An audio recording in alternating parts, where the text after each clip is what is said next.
بسم اللہ الرحمن الرحیم۔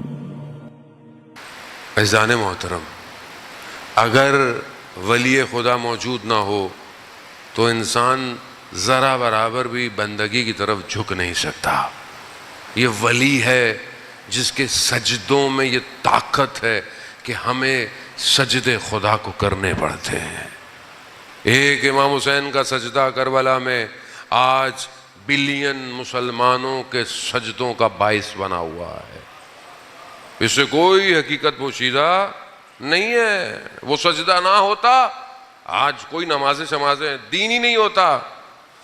جو یزید نے حال کر لیا تھا دین کا، کچھ نہیں آئی، یہ سب بنی ہاشم کا ڈھونگ تھا، حلال کو حرام، حرام کو حلال۔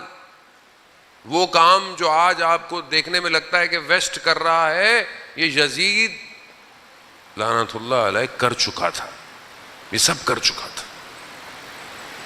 آج کچھ نہیں بچنا تھا۔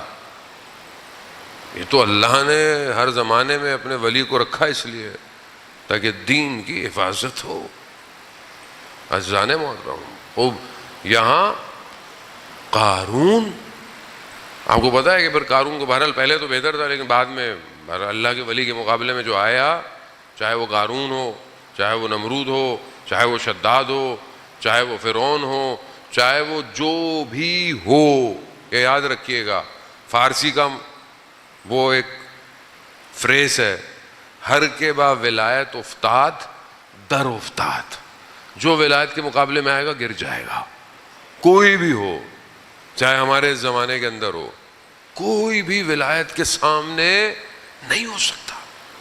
اور جہاں یہ ولایت ظہور کر رہی ہو، کسی گروہ میں ہو، کسی شخص میں ہو، کسی قوم میں ہو، کسی ملک میں ہو، جو اس کے مقابلے میں آئے گا وہ بھی گر جائے گا۔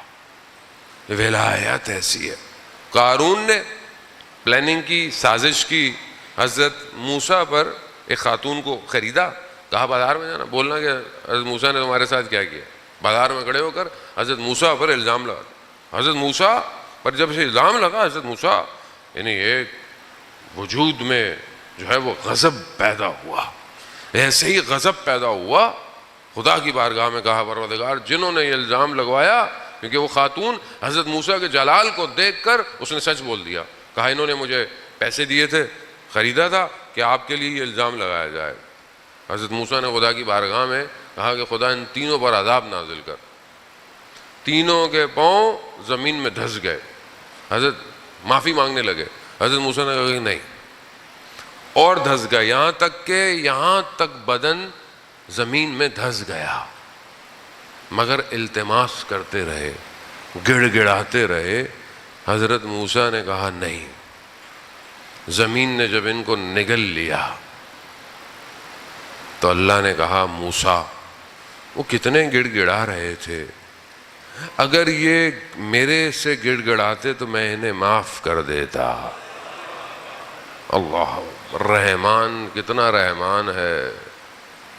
وہ ایسا نہیں ہے کہ حضرت موسیٰ بہرحال اللہ کے نبی ہیں، خدا نے ان کو ایک خاص چیزیں عطا کی ہوئی ہیں، لیکن عزیزان محترم، اب یہ خواہشات زمین میں دھسا دیتی ہیں۔ انسان اپنی خواہشات میں دب جاتا ہے۔ آپ شروع کریں اپنی خواہشات، اور یہ لمبی لمبی آرزویں کیسے پیدا ہوتی ہیں۔ ایک عالم دین کہتے ہیں کہ جب انسان دسترخوان پہ بیٹھتا ہے نا کھانے، اور دسترخوان پر دو چار چیزیں رکھی ہوئی ہوں کھانے کی، اور آپ ایک چیز کھا رہے ہوں، اور آپ کے ذہن میں ہو کہ اب یہ کھانے کے بعد میں یہ بھی کھاؤں گا، یہ بھی کھاؤں گا، ہوتا ہے نا آدمی کو نیاز، ماشاءاللہ آج کل تو آپ نیاز کھاتے ہیں، اس سبیل سے بھی پی لوں، اس سبیل سے بھی پی لوں، وہ میرے ذہن میں ہوتا ہے نا، اچھی بات ہے۔ لیکن جب یہ انسان ایسی یہ آرزو رکھتا ہے نا، یہ جو خواہش کس کی؟ لقمے کی، خواہش کا لقمہ، یہ خواہش کا لقمہ ہے۔ یہ خواہش کا لقمہ وجود میں لمبی لمبی آرزویں پیدا کرتا ہے۔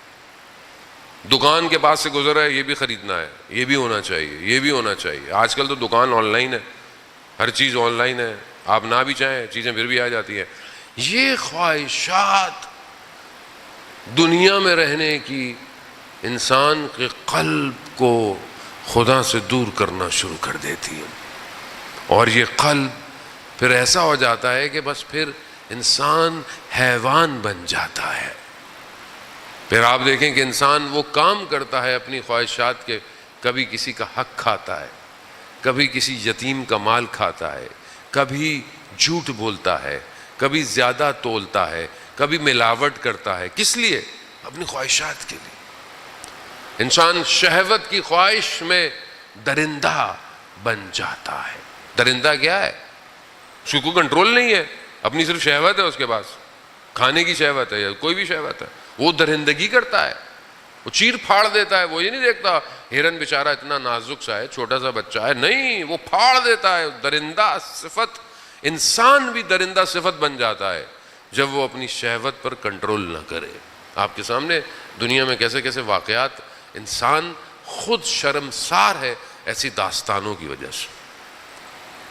کیوں؟ کیونکہ انسان اپنی آرزوؤں پر، اور کیوں آرزو ہے؟